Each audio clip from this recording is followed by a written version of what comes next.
Hello everyone, আসসালামু আলাইকুম। আজ আমি সিলেট বিমানবন্দর হতে ঢাকা বিমানবন্দরে বাংলাদেশ এয়ারলাইন্সে ঢাকা আসলাম। অত্যন্ত আরামদায়ক একটা জার্নি। হয়তো ঢাকা থেকে সিলেট বাই রোডে গেলে 11 ঘন্টা সময় লাগে। আমার সময় লাগছে 35 মিনিট। খুবই আরামদায়ক হয়েছে। ভাড়া হলো বেশি না, 32 টাকা ভাড়া। খুব ভালো লেগেছে আমার এই জার্নিটা। আমাদের কেউ আসতে চান সিলেট হতে ঢাকা, এখানে অনেক এয়ারলাইন্স আছে, Bangladesh airlines, Novo airlines, US Bangla, অনেক এয়ারলাইন্স আছে যেগুলো আপনি অতি অল্প সময়ের মধ্যে সিলেটে ঢাকা চলে আসতে পারবেন। আশা করি ভালো লাগছে। ধন্যবাদ।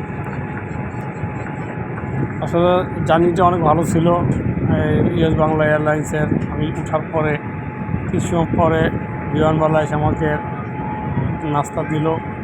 নাস্তাটা খাইলাম। আমার কাছে খুবই ভালো লাগছে, যা বলার মতন। আমি 35 মিনিটের মতো সিলেট থেকে ঢাকা বিমানবন্দরে চলে আসি। এর মধ্যে আমার Respected passenger, we have now commenced our descent into Hazrat Shah Jalal International Airport, Dhaka. Please